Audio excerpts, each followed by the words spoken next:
Welcome to this talk on pressurized thermal shock. I'm Versteylen and I'm with NRG, which is Nuclear Research and Consultancy Group.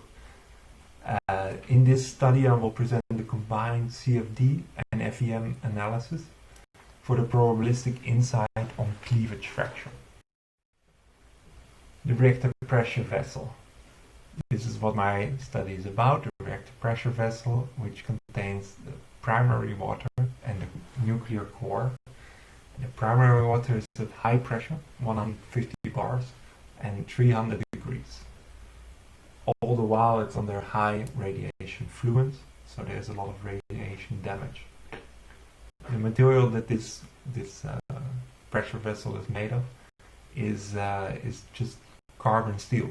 So it's a body-centered cubic material, which means that at low temperature it can suffer from brittle fracture. During normal operation, the reactor pressure vessel contains the coolant, the primary water, and the core, so all the nuclear material, and water circulates through the core, and it's exchanged in another place, and that is used to generate power. And now, if an accident would happen, you can get a possible accident, which is a loss of coolant accident, where you lose your primary water, and that is of course dangerous, because if the core is not cooled, that can melt the fuel. So during LOCA, the loss of coolant is mitigated by the injection of emergency coolant. So this is actually room temperature water that's injected in the system. The injection of the cold water can happen in still pressurized and hot reactor pressure vessel. What happens then is a quite complex fluid mixing. So here you can see an illustration of that from a recent simulation of my colleague. And you can see that the cold water that is coming from what we call the cold leg is being injected in the reactor pressure vessel, and there it mixes with the warmer water. This causes a thermal gradient in the reactor pressure vessel wall, which causes stress concentration. And the cold water also cools down the reactor pressure vessel wall. And as I mentioned, the material gets more brittle as it cools down. This is what we call pressurized thermal shock. It's what we investigated. So, modeling pressurized thermal shocks. So, to capture the complex fluid mixing, we ran computational fluid dynamics simulations, a colleague of mine, and then we assume a pre-existing crack in the reactor pressure vessel wall. That was done using the ASME code. Then we can calculate the stress concentrations around these pre-existing cracks using finite element, and then this will give us a probability for cleavage fracture, brittle fracture, based on a lot of data of irradiated materials.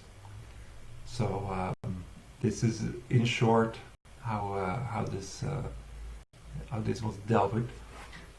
The pressure remains constant in the entire simulation, which is a conservative approach, and it's an adiabatic system. So the CFD simulation, you can see two figures here. One is the first one is of the velocity of the fluid, and the second one of the temperature. And then you can see that injection of cold water leads to changes in the speed. So there's like vortices complex mixing, which is also reflected in the temperature. So the cold water injection cools our entire system, but it also causes a lot of turbulence, and it cools the wall locally, and in another location it's cooled in a different way. So the output of this simulation is that every 2 seconds, during 200 seconds cooling transient, the temperature of the wall is output, which is then used as input for the finite element simulation. The modeling parameters are listed here. I will not go into them. If somebody has a question, I will try to answer it. It's not my field. The reactor pressure vessel wall temperature depends a lot on the position. So here we see a map of different positions on 1/4 of the entire reactor pressure vessel wall.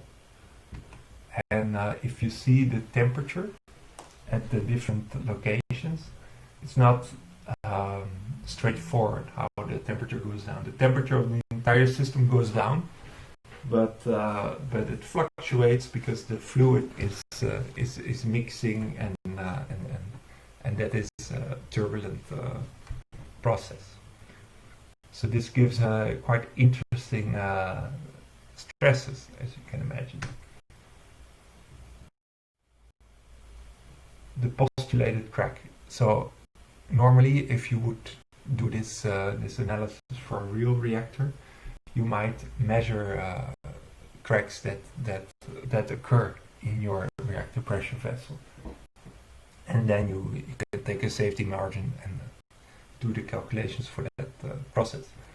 But what we do now, since we're doing a study, we take a worst case scenario, and that's a conservative postulated crack according to the ASME code, and the thickness of the thickness of the wall, a quarter of it is cracked inside, and the length of the crack is even 2 times, 1.5 times the wall thickness, so 3 times the wall thickness. So you get incredibly large cracks, and that is of course a conservative approach for this analysis. So the stress fields, you get hoop stress due to the hydrostatic pressure.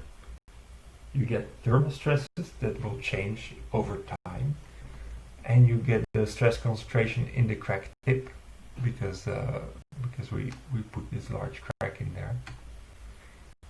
Here you see an image how that looks on the inside of the wall, and you see there are 6 cracks in here, and each of them have a certain stress field associated to them, and of course the hoop stress has a certain stress field associated to that, and that is then disturbed by the thermal stresses. So quite complex, and we need to use this as output for probability for the fracture. So how do we do that? We look at databases essentially for probability of fracture. So experiments were done on irradiated and unirradiated reactor pressure vessel pieces. So they were cut out, and a lot of experiments were done on them, checking their fracture toughness. So the factors which affect the probability of fracture are the temperature, which is a very dominant effect, the sample thickness as well, the neutron dose, and the chemical composition. So if you change the chemical composition, the radiation embrittlement is also different. Of course, the original material properties, and whether or not you're looking at a welded zone or not. And then the main input probability of fracture is the stress concentration factor near the crack tip. All of these things are used to make a master curve, which indicates a probability for cleavage fracture at a certain temperature and a certain stress concentration. Here you see an example of this.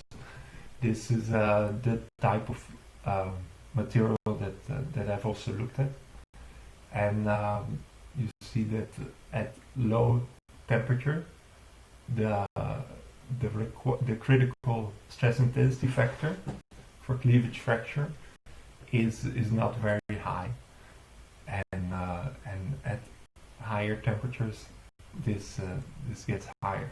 So in other words, if you have a certain pre-existing crack with a certain stress intensity factor associated to it, it will give you a probability for fracture based on this master curve. And here you can see the 5% and 95% lines indicated, which they are what it says. 5% chance of cleavage fracture, or 95%. So these curves, the master curve, is used to predict the probability for fracture in our specific case, and then the temperature and stress intensity factor of the cracks can be plotted on this curve. So here you can see that. So here you see the maximum J integral derived stress intensity factor for every crack tip, and the temperature at that time. Now this is compared to the probability for cleavage fracture based on the temperature and the critical stress intensity factor. And you can see that each crack gives you a different probability for cleavage fracture, and you can also see that as the transient progresses and your reactor pressure vessel gets cooler, the probability actually increases.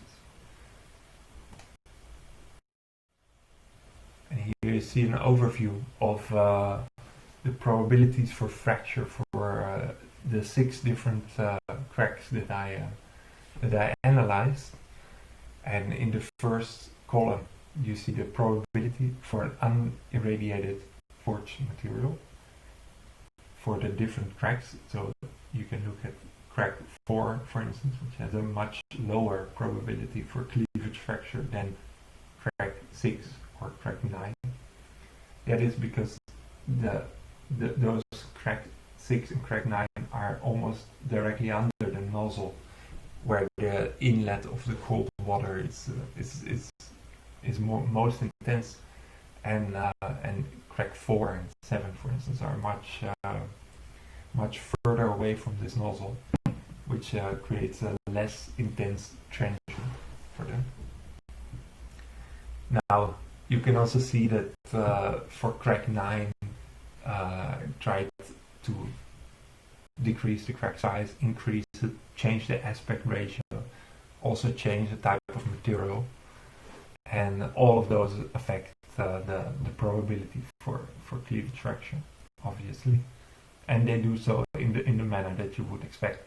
So a smaller crack gives you a smaller probability, a larger crack gives you a larger probability, and changing the aspect ratio is actually usually making the probability for fracture lower, because the aspect ratio that is derived from the postulated crack is a conservative estimate, so it's the worst case. Then irradiating your material will increase the probability for cleavage fracture by quite a lot. So 40 years of irradiation will embrittle your material so much that the probability for cleavage fracture increases a lot, and even more so if you're looking at the welded zone. So if you look at crack number 9, standard crack, which is directly under the nozzle, you go from incredibly small probabilities of fracture for unirradiated materials to almost 3% for the irradiated weld material. Now, take into account that this 3% is for a conservative case where we assume that the pressure remains high even though we're losing our coolant, and the initial crack is very very large as well. But this is to remain conservative, but it indicates that these factors do matter a lot. Sorry, this is the last slide. I went through it. This is the team. So I'm Casper Versteylen. If you ever meet me, now you know how I look. Then the CFD was done by Helene Uitslag-Dorla, and she knows everything about that. So if you have specific questions, I will refer you to her. And then Lorenzo Stefanini and Frederik Blom, they helped in the discussions and such. I thank you very much for your attention, and see you.